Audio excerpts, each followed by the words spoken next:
लोकसभा चुनाव में सभी 10 सीटों पर सुपड़ा साफ होने और उचाना हल्के से भी करारा झटका लगने के बाद एक बार फिर दुष्यंत चौटाला के चुनाव लड़ने को लेकर चर्चाएं शुरू हो गई हैं। दरअसल लोकसभा चुनाव में दुष्यंत चौटाला के अपने हल्के उचाना से भी जजपा प्रत्याशी नैना चौटाला जीत नहीं पाई। ऐसे में आने वाले विधानसभा चुनाव में दुष्यंत चौटाला के उचाना से चुनाव लड़ने को लेकर सवाल उठने लगे हैं।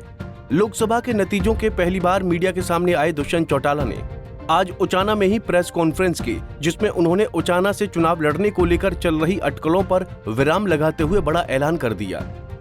सर, आपने कहा कि मैं उचाना से चुनाव लड़ूंगा। मेरे को तो ना पहले कभी शक था ना आज है। जिम्मेवारी उचाना की जनता ने दी है, मजबूती के साथ निभाई भी है। आगे भी जब तक तो मैं निभाऊंगा और आगे भी इस जिम्मेवारी को लेके बढ़ूंगा।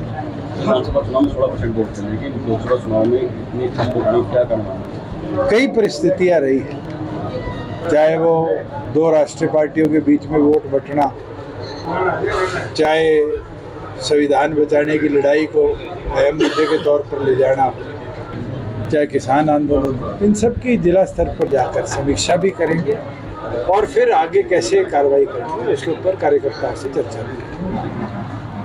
कांग्रेस का बंटवारा अभी तो शुरू हुआ है और अभी तो हमने बहुत नामों की आप लोगों से चर्चा सुनी है पिछले 20 दिनों के, ये भी जाएगा ये भी जाएगा। ये तो देखने की बात है कि अगले 2 से 3 महीनों में राजनीतिक उलटफेर तो बहुत होगा और बहुत लोग अपनी अपनी पार्टियों से दूसरी पार्टियों में जाएंगे और दूसरी पार्टियों के किसी और पार्टी में जाएंगे। लोकसभा में भी देखने को मिला, विधानसभा में भी देखने को मिला। राजेंद्र सिंह का कहना है कि जो क्षेत्र का कोई वजूद हरियाणा में नहीं है, इस चुनाव में काफी हद तक सामने आता है। ये तो इतिहास है, बड़ी पर्ची छोटी पर्ची के अंदर राष्ट्रीय दलों में बंटवारा रहा है और छोटी पर्ची की जब बात आई तो फिर रीजनल पार्टीज को लोगों ने अपनाया भी। और मैं ये मानता हूँ कि रीजनल पार्टीज और ओरिजिनल पार्टीज जनता का दर्द को क्षेत्र के लेवल पर, प्रदेश के लेवल पर अगर कोई समझ सकता है तो रीजनल पार्टी उसका निवारण कर सकती है। तो रीजनल दुष्यंत चौटाला ने एक बार फिर से उचाना विधानसभा सीट से चुनाव लड़ने का ऐलान किया और साथ ही लोकसभा चुनाव में मिली करारी हार की वजह भी बताई।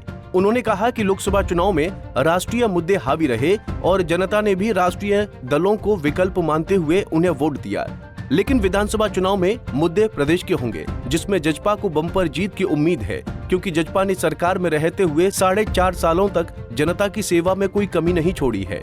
उचाना से प्रदीप शोकंद, पंजाब केसरी टीवी। हमसे जुड़े रहने के लिए हमारे YouTube चैनल को सब्सक्राइब करें और नई वीडियो की नोटिफिकेशन के लिए बेल आइकॉन को दबाएं। अगर आप ये वीडियो Facebook पर देख रहे हैं तो लाइक जरूर करें और ज्यादा से ज्यादा शेयर करें। धन्यवाद।